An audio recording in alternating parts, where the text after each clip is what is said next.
Hey guys, subscribe for daily content, and if you're shopping for gear, make sure you check out the description for the newest items at some of the very best online retailers.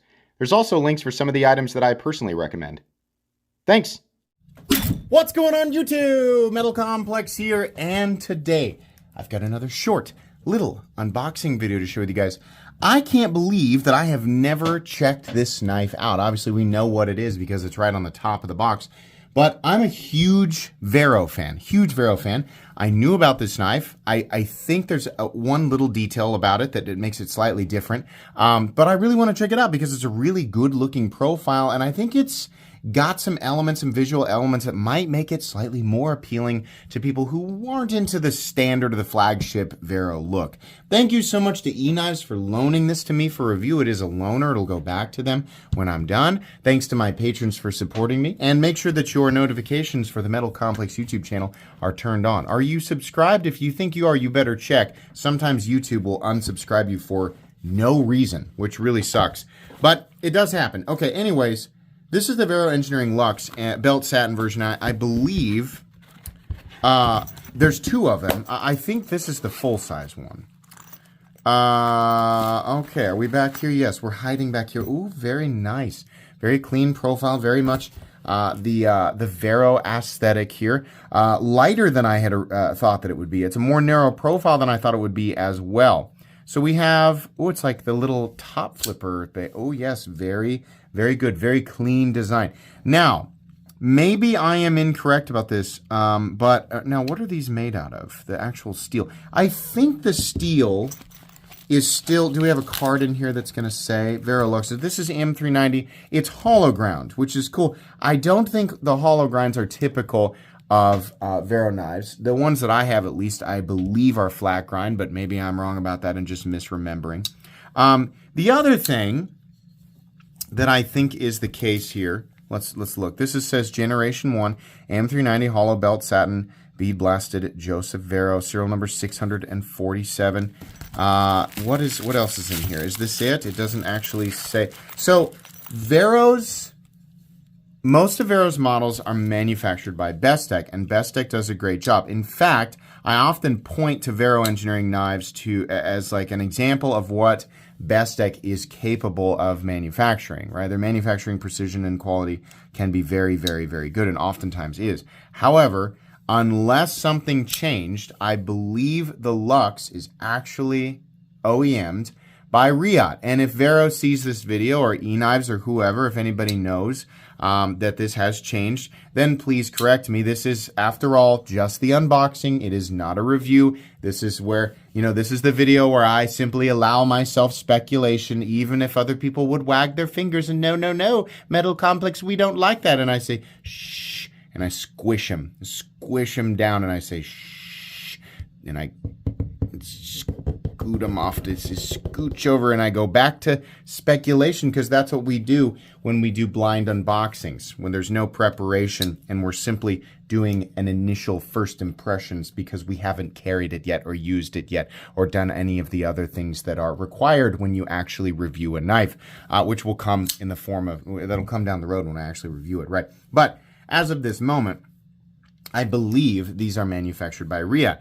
And maybe it's just in my head, but this does actually feel different than the Veros that I have experienced. The main thing here is that this feels substantially lighter than I would have expected, and certainly lighter than a lot of the other ones that I have, like my Synapse XL and my Nova, which is actually, to be fair, those are really big Veros. But if you've ever looked at the Vero knives and you thought, maybe with the square up front, maybe you think, oh, I don't like that on the show side. This is a nice one here. But with this being a hollow ground blade and with the scales being so aggressively milled out, look at this, kind of a honeycomb milling on the inside. And that's actually on both sides, everything but the lock bar. Can we see in there? Pretty cool. This is way lighter than I thought it would be. I still love what Vero usually does, which is keep all of the billboarding on like the spine or the pocket clip. Not the biggest fan of the Loch Ness Monster bill here, but it does work. Functionally, it's just fine. It's a little more grabby than a standard clip. I do appreciate that he has allowed us to continue to use the reverse flick with this guy. We can still do the front flip, which is great. Honestly, the most satisfying way to deploy this one might be the flipper. It's kind of a toss-up between the two. This is more of, I would say this is his Sebenza, right? This is a little bit less, I mean, it's still very much Vero, but it's a little less Vero and a little bit more, you know, kind of comfort zone, like this, like the safe, straightforward ergonomic profile and straightforward utilitarian knife with a little bit of that Vero attitude in there. This feels a little bigger than the Sebenza though. Now as the proud, finally, now as the proud owner of a Sebenza, right? Only recently. This guy comes in at, no, it's almost exactly the same, maybe a little bit longer. What is the Sebenza? Isn't the Sebenza 8.5 inches? I feel like it's more than 8.25. This is almost exactly the same overall size, 8.5, maybe a little bit more, maybe 8.55. Your blade length is coming in at, wow, so the blade to handle ratio on this is incredible. 3.85, and your cutting edge is also, no, 3.75 for the cutting edge. Let's take a look here at this plunge grind. You can also see the aggressiveness, well, the exact rate that it is hollow, right? Not all hollow grinds are created equal. Where is the stop pin? Oh, stop pin is internal, so we don't even have to worry about it coming in contact with the plunge grind because it's 2 pins riding on the blade or riding on channels that are carved out on either side of the titanium. That means that it's internal both in the closed position and in the open position. So yeah, a nice setup for the long haul for sure.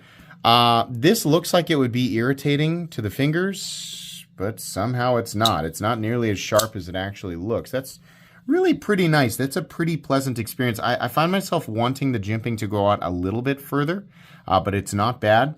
I also would love it if, so I only have one Vero that actually has an inlay. I've always said, oh, it'd be cool if they did some texturing, and I've decided it's not really texturing that I want.